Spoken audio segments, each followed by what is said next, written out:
Chapter 3 विद्युत विभव, और आज हमारा टॉपिक है विद्युत क्षेत्र व विद्युत विभव में संबंध। विद्युत क्षेत्र व विद्युत विभव में संबंध। Relation between electric field and electric potential. तो इस संबंध की हमको ज़रूरत क्यों पड़ती है, इसके लिए हम आपको बता देते हैं कि देखिए, जब आपके पास में दो पॉइंट्स के बीच में विभवांतर निकालना होता है तो आप डायरेक्ट इस फॉर्मूले से VB minus VA is equal to integration of E dot DL, linear integral of electric field से आप निकाल सकते हैं। ठीक है, A से B तक जब हम चलते हैं, ये कब, ये विद्युत क्षेत्र में दो बिंदुओं के मध्य विभवांतर की बात है जो हम जानते हैं।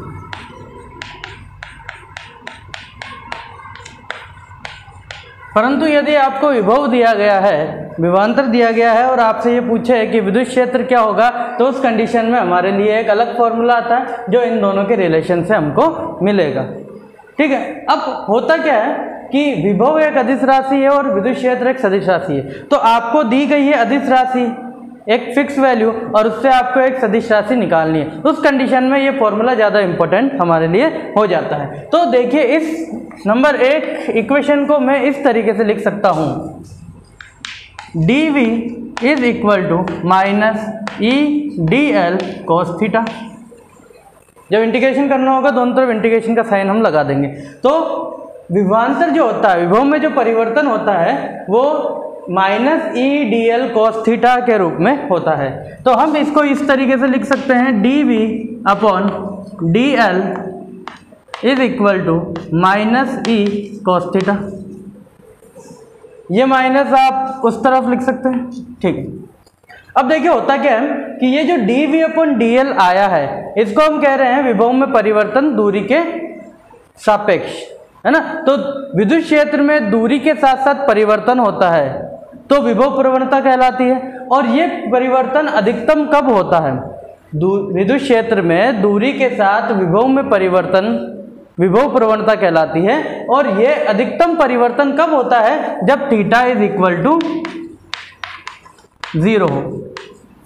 ठीक है, तो उस कंडीशन में क्या होगा, cos 0 degree is equal to +1, और हम इसे लिख सकते हैं dV upon DL is equal to E, वो भी नेगेटिव में। इस कंडीशन में क्या आपके पास में ये विद्युत क्षेत्र और विद्युत विभव में संबंध आया।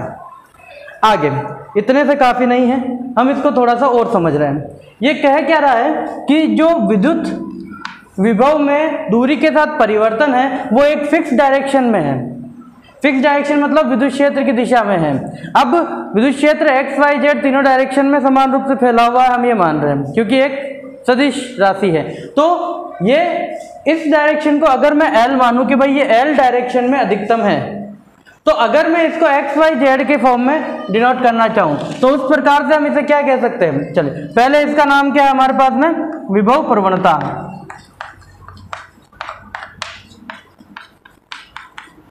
हम इसकी डेफिनेशन यहाँ इस तरीके से डिफाइन कर सकते हैं कि विद्युत क्षेत्र में विद्युत क्षेत्र की दिशा में दूरी के साथ विभव में अधिकतम परिवर्तन या अधिकतम हानि को विभव प्रवणता कहा जाता है ना। ऋणात्मक चिन्ह जो है आपको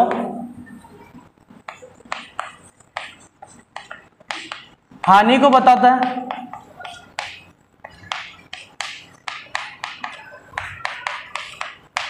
ऋणात्मक चिन्ह हानि को बताता है। और अगर थीटा की वैल्यू 0 डिग्री यानी कि उसी दिशा में हम चल रहे हैं तो उस कंडीशन में यह हानि अधिकतम होती है। तो इसे कहा गया है विभव प्रवणता और इसे लिखा जाता है, अतः इस dV अपॉन DL को हम लिखते हैं ग्रेड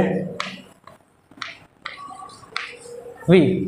ठीक है, क्या लिखते हैं, ग्रेड V। ग्रेड का मतलब होता है ग्रेडियंट।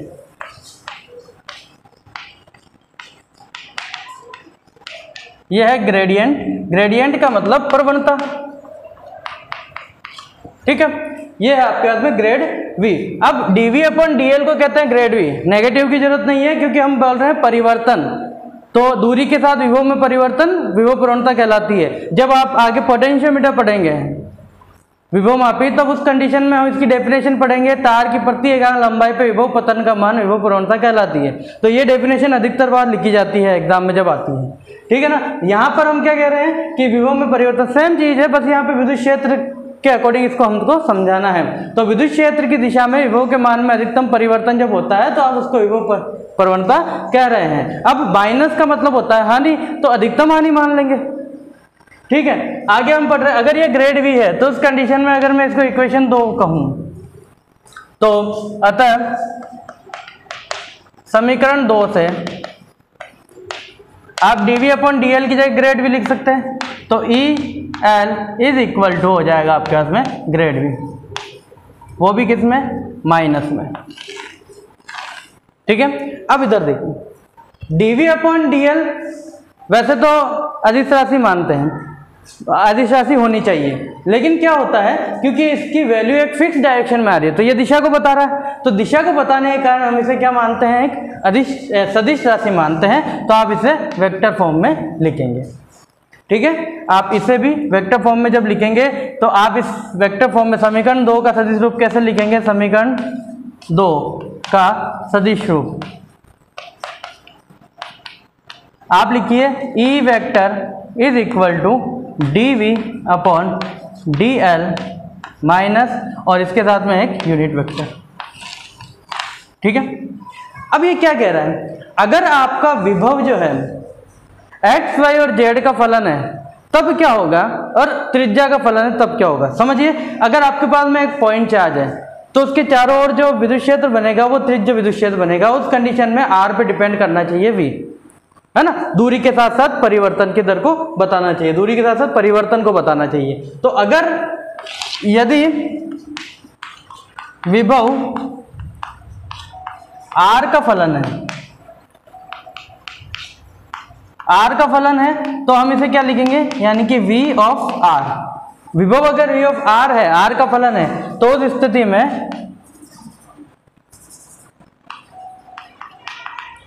स्थिति में हम ये फॉर्मूला लिखेंगे E vector is equal to dV/dr और r यूनिट वेक्टर के साथ, नेगेटिव चिन्ह के साथ, ऋणात्मक साइन के साथ, ठीक है।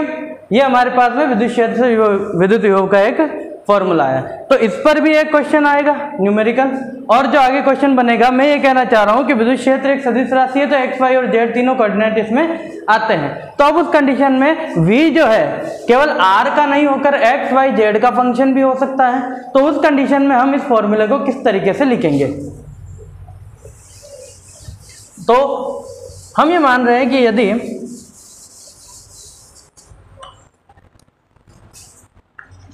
यदि विभव x, y, z का फलन है, यानी कि v जो आपको दिया जाएगा वो दिया जाएगा x, y और z के फॉर्म में, तो आप v E जो है वो आप 3 कोऑर्डिनेट में डिवाइड करके निकाल सकते हैं। ये L डायरेक्शन यानी कि एक फिक्स डायरेक्शन, L की जगह मैं x लिखूं तो केवल x डायरेक्शन में कितना परिवर्तन, तो हम इस x को लिखेंगे del v del x minus में। डेल क्यों आया, है ना, ये आई कैप भी लगा दो डायरेक्शन के लिए, तो x वाला कोऑर्डिनेट हो गया। अच्छा, डेल और d में क्या अंतर हुआ, देखो d तो आपके पास में बहुत ही ज्यादा सूक्ष्म परिवर्तन और सभी दिशाओं में परिवर्तन को बताता है x, y और z के लिए, है ना। इसका मतलब ये हुआ कि अगर कोई फंक्शन आपके पास में x square plus Y something भी है तो अगर आप उसका d/dx करते हो तो आपके पास में 2x प्लस dy/dx आ जाता है, ठीक है, यानी कि y का कुछ ना कुछ अवकलन ये कर देता है। लेकिन अगर आपके पास में डेल है जिसको कहा जाता है आंशिक अवकलन, del/del x को कहा जाता है आंशिक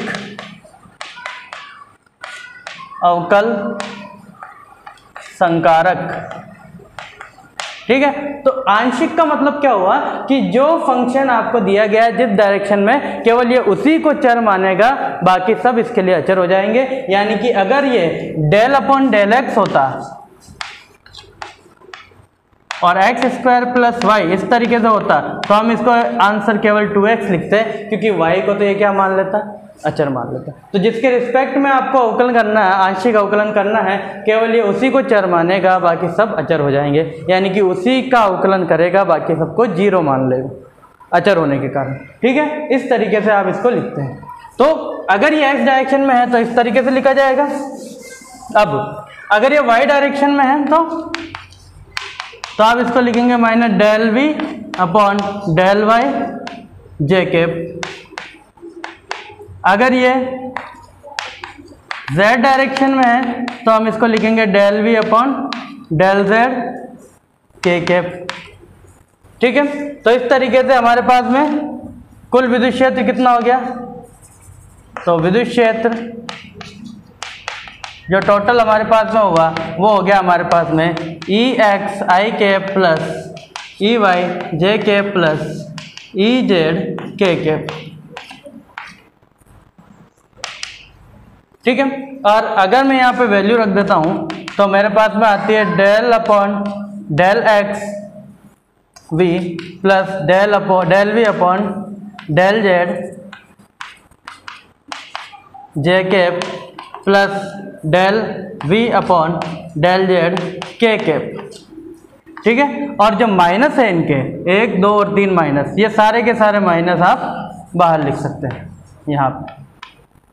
ठीक है, अब v भी इसमें से कॉमन लेके लिखा जा सकता है, तो हम इसको लिख सकते हैं E vector is equal to minus del upon del X I cap plus del upon del Y J cap plus del upon del Z K cap, और लास्ट में आप लिख सकते हैं y। ठीक है, तो आगे हमारे पास में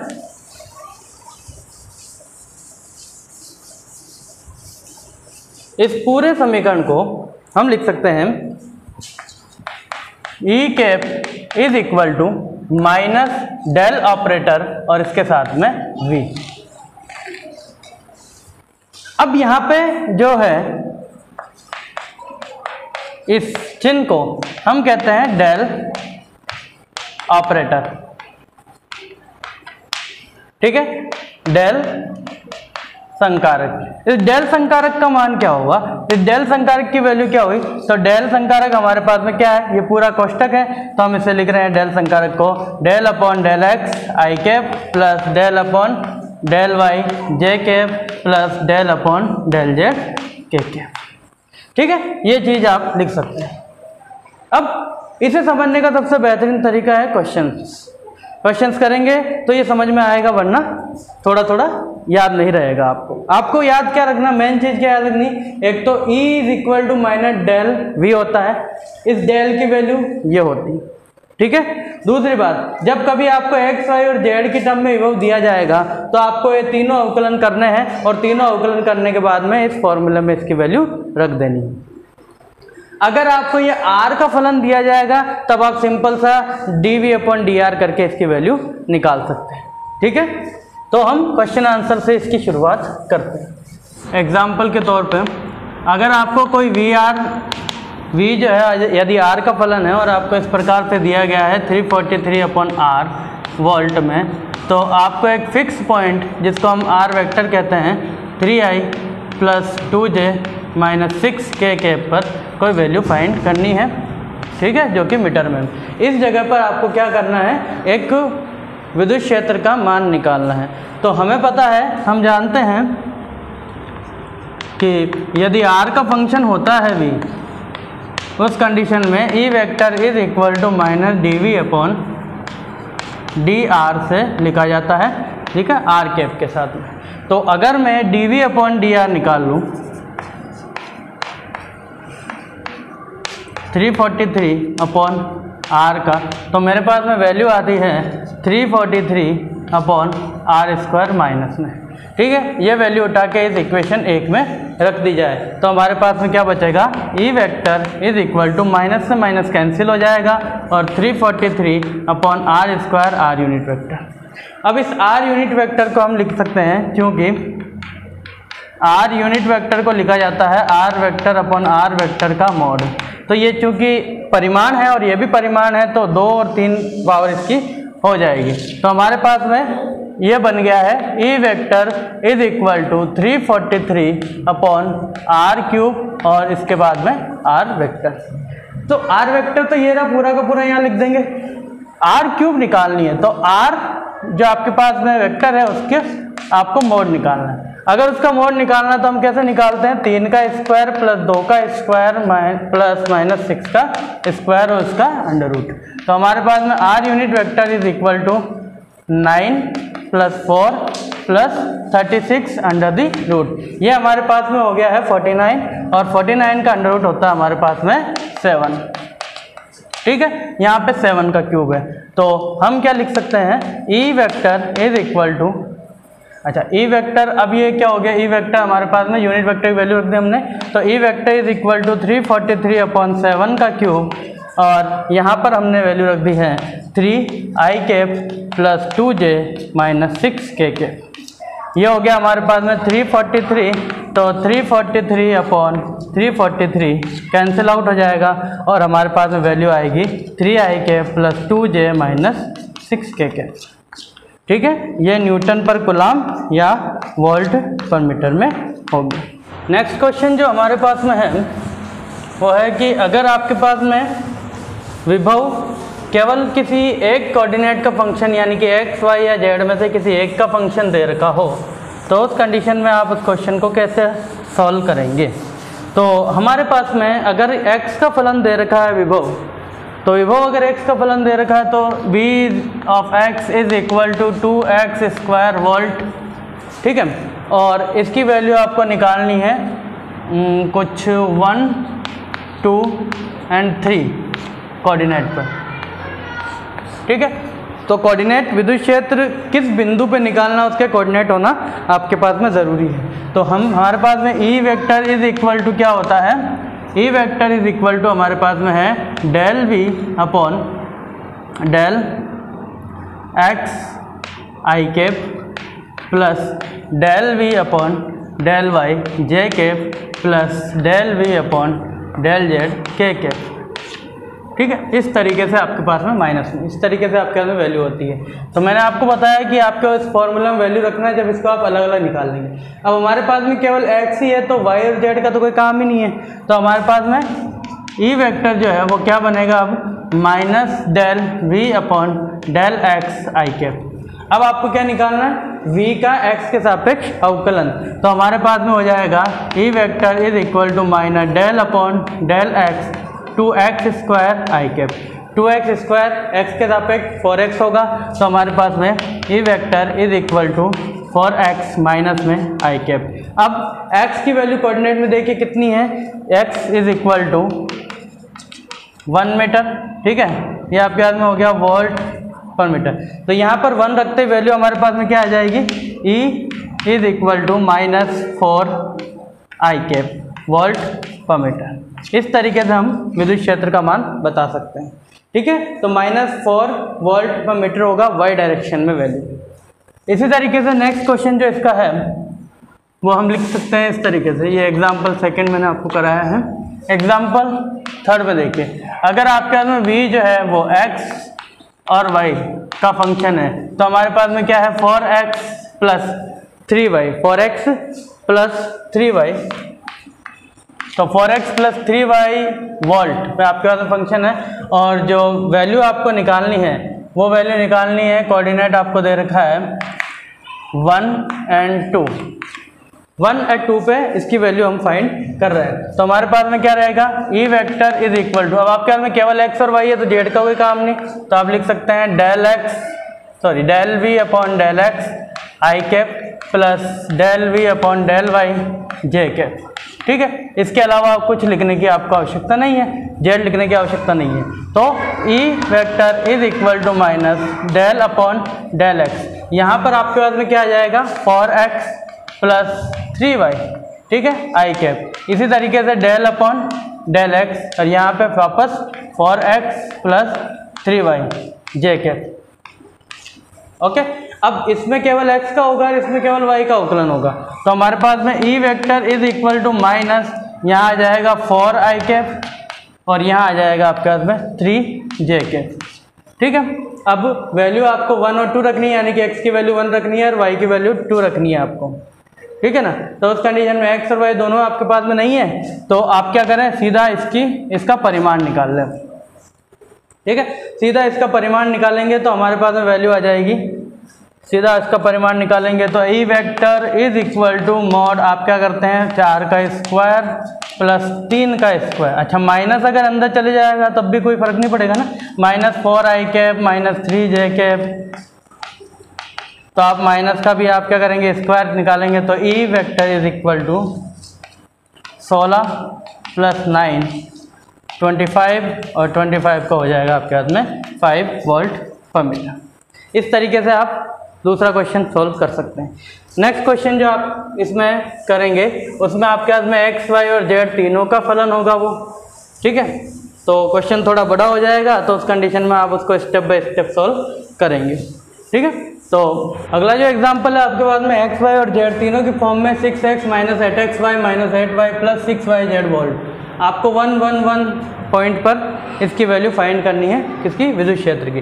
तो E = आपके पास में होता है -del/del x i कैप, ठीक है, plus del/del y j cap plus del/del z k cap, ठीक है।